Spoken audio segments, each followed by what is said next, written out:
పుట్ట మధు వ్యాఖ్యలను ఖండిస్తూ మందని కాంగ్రెస్ నాయకుల ప్రెస్ మీట్. కాంగ్రెస్ నాయకులు మాట్లాడుతూ దొంగే దొంగ అన్నట్లుంది పుట్టమధు తీరు అని అన్నారు.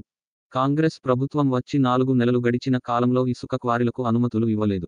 ఇన్ని సంవత్సరాలు రోడ్ల గురించి మాట్లాడని నీవు ఇప్పుడు వచ్చి రోడ్లు హెవీ లోడ్తో డ్యామేజ్ అవుతున్నాయని మాట్లాడడం విడ్డూరంగా ఉందని అన్నారు. గత ప్రభుత్వంలో నాణ్యత లేని రోడ్లు వేసి డబ్బులు దండుకున్నది నీ దగ్గర బంధువులే కాంట్రాక్టర్లు. 10 సంవత్సరాలుగా మీ బీఆర్ఎస్ పార్టీ అధికారంలో ఉన్నప్పుడు అక్రమంగా వసూళ్లకు పాల్పడ్డావు. ఇప్పుడు ఆ కమిషన్లు రావడం లేదని రోడ్డు మీదకు వచ్చి నీ అక్కసు వెళ్ళగక్కుతున్నావు.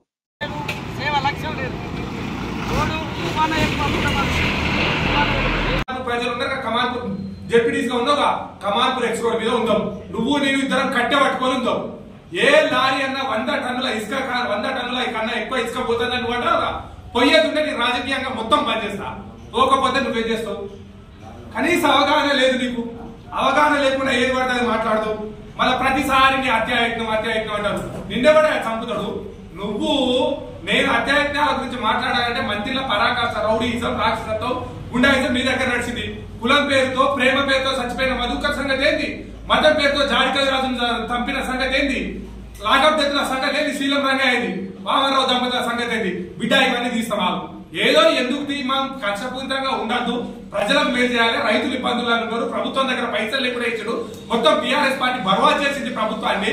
ప్రజలకు మేలు చేయాలని మేము నిధులు నియామకాలని చెప్పి మేము పనిచేస్తా ఉంటే మంత్రి ప్రాంతాన్ని ఎట్లా మరో సిద్దిపేట చేయాలి, మరో గజ్వేల్ చేయాలి, మరో హైదరాబాద్ చేయాలని మేము ఆలోచన చేస్తా అంటే నన్ను చంపుతారు. నా సంగతి ఏంటి? నా లారీల సంగతి ఏంటి? నా లారీల సంగతి ఏంటి? నీ లారీల సంగతి కాదు బిడ్డ. నీ లాగు కూడా తిస్తాం. నువ్వేమో తమాషాలు చేస్తాను. లారీ ఒక్కడే కాదు, నీ లాగు కానీ చూడదిస్తాం. నీ లంగా లఫంగ్ పనులు కూడా మొత్తం తీస్తాం. చట్టం ఊకే ఊరుకుంటుంది అనుకుంటాను ఏంటి? రోడ్డు మీద వచ్చి ఇష్టం ఉన్నట్టు మాట్లాడితే చట్టం చేసే పని చట్టం చేస్తుంది. నువ్వు ఎంత పెద్ద తమాషాలు చేసినా నువ్వు చేసిన లంగా లఫంగ్ పనులకు శిక్ష బరాబర్ పడుతుంది. బరాబర్ తీసుకుపోయి లోపల వారేస్తాం.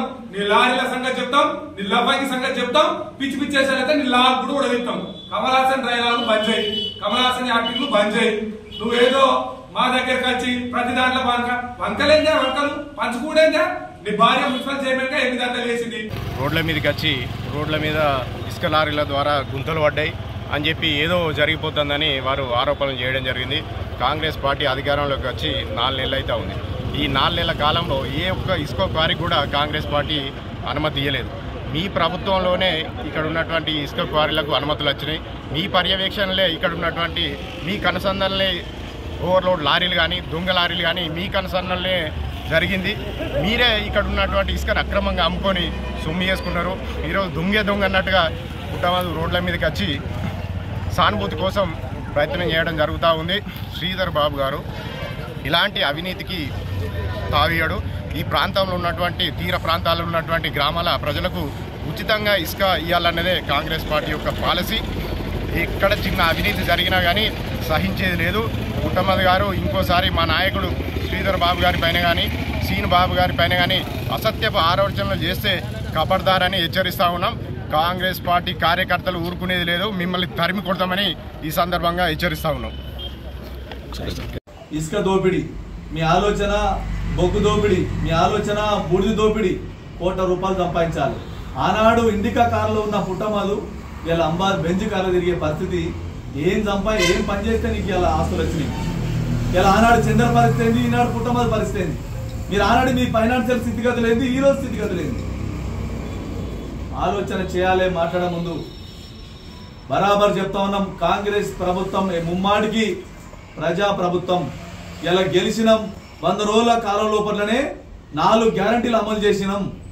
ఇలా ఉచిత మహిళా సంబంధించి బస్సు పాస్ కానీ, అదేవిధంగా 200 యూనిట్ల కరెంటు కానీ, 500 రూపాయల సిలిండర్ కానీ, 10 లక్షల రూపాయల ఆరోగ్యశ్రీ కానీ, ఇందిరా మిల్లకు కూడా ప్రపోజల్ పెట్టడం జరిగింది.